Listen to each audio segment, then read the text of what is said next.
Olá, começamos agora mais uma edição do Hora da Saúde. O programa é uma produção do Hospital de Amor e que leva para você, aí na sua casa, em todo o país, informação de qualidade sobre saúde. Em cada programa nós falamos sobre um tema diferente. Segundo um estudo publicado na The Lancet, em todo o mundo, cerca de 500 milhões de pessoas têm algum tipo de perda auditiva. Nos Estados Unidos, mais de 10% da população tem algum grau de perda auditiva que compromete a sua comunicação diária, tornando-a o distúrbio sensorial mais comum.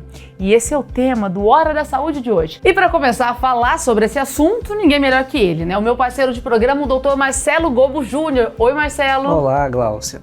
Gláucia, segundo o trabalho desenvolvido na Columbia University Medical Center, cerca de 1 em cada 1000 indivíduos nascem com perda auditiva grave e entre 2 e 3 vezes mais nascem com perda de audição mais leve, condição que durante a infância atinge 3 em cada 1000 crianças. Entre os adolescentes, Marcelo, o risco de exposição excessiva ao ruído, traumatismo craniano ou ambos acaba sendo uma das principais causas de perda auditiva. Já os adultos mais velhos normalmente apresentam uma diminuição progressiva da audição, o que provavelmente está diretamente relacionado com o envelhecimento, a exposição aos ruídos e também fatores genéticos. Exatamente, Gláucia. O estudo também mostrou que cerca de 30 milhões de pessoas nos Estados Unidos estão expostas a níveis prejudiciais de ruído diariamente.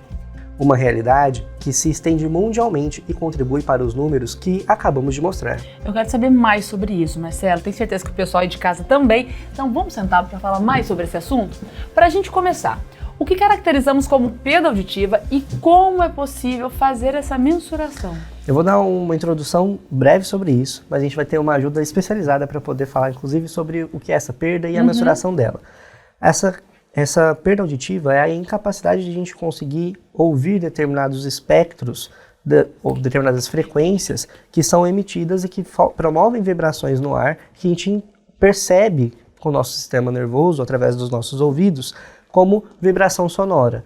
Algumas frequências, algumas faixas de frequência vão sendo menos sensíveis ou menos facilmente percebidas pelo nosso corpo ao longo da nossa vida. Então a gente, por exemplo, durante a infância consegue perceber mais determinadas frequências que ao longo da nossa vida, por uma alteração lá dentro do aparelho que faz a captação dessas vibrações no ar, dentro do nosso ouvido, vão sofrendo uma deterioração e a gente não vai conseguindo mais perceber aquele estímulo como um estímulo sonoro.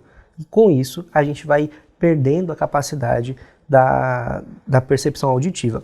Existem algumas causas de perda auditiva que são agudas, que podem envolver alguma alteração dentro do nosso aparelho, que é o ouvido. Então, algumas alterações de membrana, por exemplo, algumas alterações de obstrução também podem causar perda auditiva, algumas alterações que são traumáticas, então traumas que são gerados por aumento súbito de pressão, ou por perda súbita de pressão, por exemplo, ou mesmo de algum tipo de trauma mecânico dentro da cabeça que pode gerar essa alteração do aparelho auditivo e a gente vai perdendo a capacidade de entender e de perceber o som. Marcelo, e existem tipos diferentes de perdas auditivas? Existem, Gláucia. Então, para a gente poder entender essas perdas, a gente precisa entender como a gente percebe o som. Então, a gente tem essa vibração do ar, que provoca uma vibração num sistema de conjuntos lá dentro do nosso ouvido. A gente vai projetar essa imagem, a gente vai conseguindo perceber que a gente dentro do nosso ouvido tem uma membrana, essa membrana está ligada a um sistema de ossinhos, os ossículos do ouvido, que sofrem essa vibração junto com o ar e ativam um sistema que tem uma condução de líquido que ativa algumas células nervosas e essas células nervosas transmitem essa informação para o nosso cérebro que converte a vibração, então, no primeiro momento, do ar, depois em uma vibração mecânica, depois uma vibração no meio líquido, para, por fim, a gente converter isso num estímulo elétrico e entender isso como som. Ao longo desse processo, a gente pode ter algumas alterações e essas alterações geram perda auditiva. Então eu posso ter alterações dos ossos, posso ter alterações do canal entre o ouvido externo, né, a orelha e o meu conduto lá onde está acoplada essa membrana. Posso ter alterações do meu nervo e cada um desses tipos de alteração gera um padrão de perda auditiva diferente. Marcelo, e as perdas auditivas, né? E os seus tipos, os tipos diferentes, elas se relacionam de maneira direta com a idade? Como é isso? Sim, igual. A gente tem, então, algumas alterações que são mais comuns em determinadas faixas etárias. Então, algumas alterações que são inatas, ou seja, a pessoa nasce com elas, são mais percebidas nas crianças. Inclusive, essa pode ser uma queixa que se apresenta como uma dificuldade escolar, ou um atraso na fala.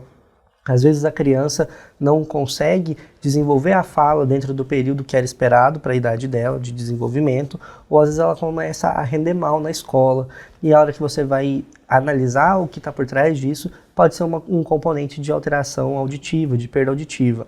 Então, nessa faixa etária, alterações do nervo auditivo são mais prevalentes, mais frequentes.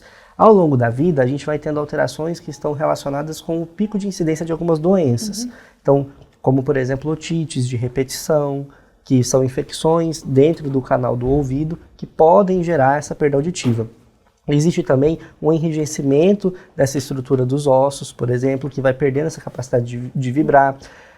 Perfuração timpânica também, por exemplo, é das causas de perda auditiva, que pode estar relacionada com trauma, seja mecânico, seja um trauma por pressão, que vai estar mais relacionado com a vida adulta.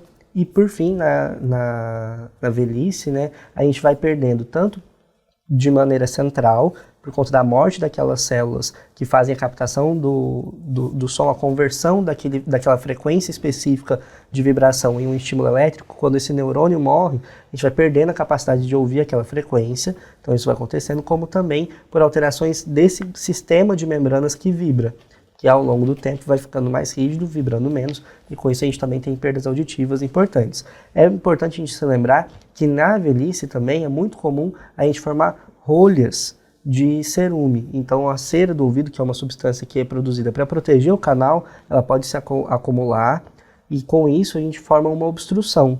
Com essa obstrução, então entope aquele canal, o som, ele precisa, para a gente poder escutar, o ar precisa entrar e vibrar a membrana. Com o canal obstruído, isso não acontece. E aí, com isso não acontecendo, a gente para de escutar, ou a gente tem a sensação de que a gente está escutando muito mal, porque aí a gente só escuta aquilo que é através de uma condução direta, como uma condução óssea, por exemplo, como quando a gente está no chuveiro, canta, ou a gente tenta tampar o ouvido na piscina e fala, a gente consegue se escutar ainda assim. Esse som é transmitido não através do ar, mas através da condução dos nossos ossos, da estrutura da face. Então, em algumas condições clínicas, a gente vai contar só com esse tipo de condução, quando tem essa obstrução mecânica do ouvido. Mas essa obstrução, então, ela também é considerada uma perda auditiva? Sim, porque ela vai interferir na nossa percepção, né? na capacidade da gente perceber determinadas frequências e determinados estímulos. Se a gente tem uma obstrução do canal auditivo, a gente não consegue perceber tudo que a gente percebe como estímulo sonoro. E quando a gente é criança, a gente vai ter um número de neurônios infinitamente maior de quando a gente tem 80, 90 anos. Então, aquela cena icônica que a gente tem de um idoso, bastante idoso, falando o quê? Isso acontece mesmo. E isso não está muito relacionado com a altura do som, né? Eu não preciso falar mais alto para o idoso me escutar.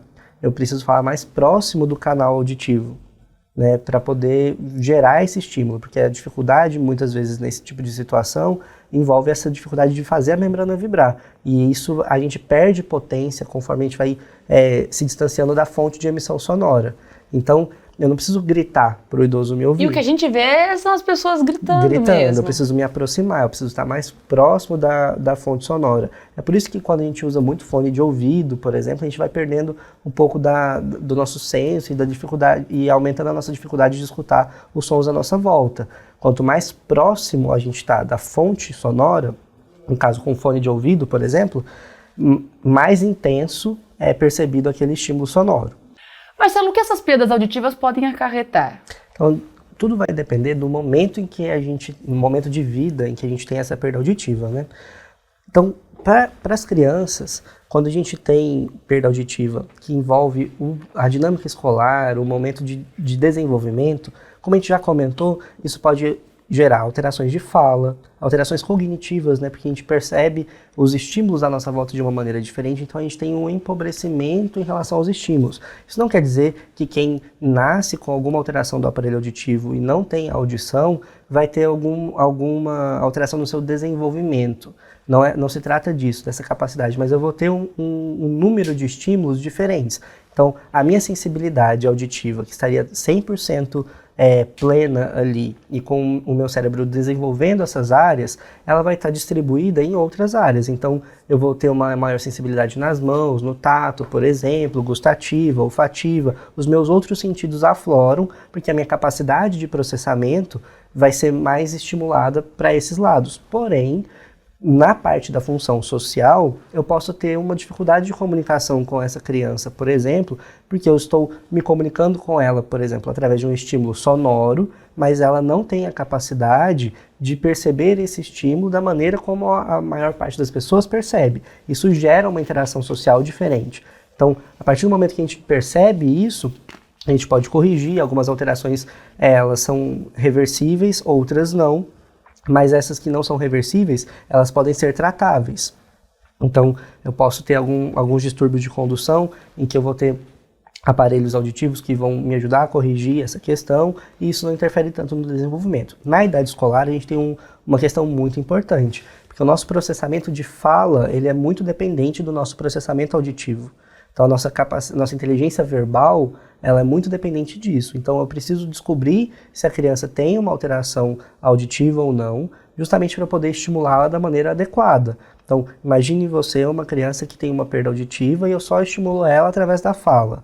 Ela não vai ter a percepção desse estímulo de modo correto. Então, aí eu entro com ela com a linguagem de sinais, assunto que a gente já falou aqui no programa. E aí a gente consegue nivelar em relação ao desenvolvimento, em relação ao que ela precisa aprender na escola, a questão de comunicação com o mundo exterior, porque a gente adaptou o padrão de linguagem àquilo que ela traz como potencialidade. Não é porque eu tenho uma perda auditiva que a minha vida acabou, que as minhas possibilidades estão zeradas. Pelo contrário, eu só preciso me adequar em relação a isso, e o meu ambiente também precisa se adequar em relação a mim. Então, no meu ambiente familiar, no meu ambiente escolar, a gente vai fazer adaptações mútuas em ambas as partes, para que a gente possa fazer com que esse processo de comunicação flua. A audição é um sentido muito importante para a gente poder se localizar espacialmente, para a gente poder se proteger de alguns perigos. Então, imagine que eu estou atravessando uma linha de trem. A gente não tem aquela placa clássica, pare, olhe, escute. Isso tem um sentido. Se eu vou perdendo a minha capacidade auditiva, eu vou perdendo um sentido que me protege. Então, uma buzina, uma panela de pressão, alguma coisa assim que vai emitir um ruído alto para que eu me proteja em relação a algo que está fora do controle. Quando eu estou mais velho e perco essa capacidade, eu estou mais vulnerável a esse tipo de perigo. Então é importante que a gente se atente a isso e adapte o ambiente para as pessoas que têm esse tipo de dificuldade ou de necessidade de um olhar especial em relação às perdas auditivas, especialmente nos idosos, porque isso muda a nossa percepção de equilíbrio, muda a nossa percepção de localização espacial, até mesmo porque a gente percebe o estímulo sonoro comparando de modo inconsciente o som que vem de um ouvido e o som que vem do outro.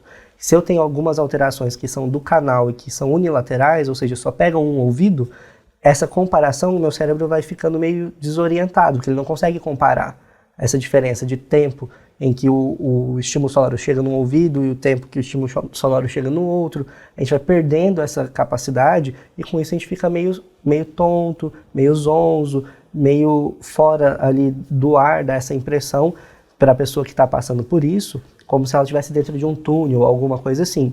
E no idoso isso pode precipitar queda, por exemplo. Então a gente tem que tomar cuidado com isso, porque deixa a pessoa em um risco aumentado de um acidente doméstico, por exemplo. Marcelo, no segundo bloco nós continuamos falando, né, você aí de casa, sobre perdas auditivas, e nós vamos receber uma convidada. É a Juliane Vilela Muniz, ela é fonoaudióloga do Hospital de Amor e vai ajudar a gente a falar mais sobre esse assunto. Você aí de casa, continue conosco, a gente já volta.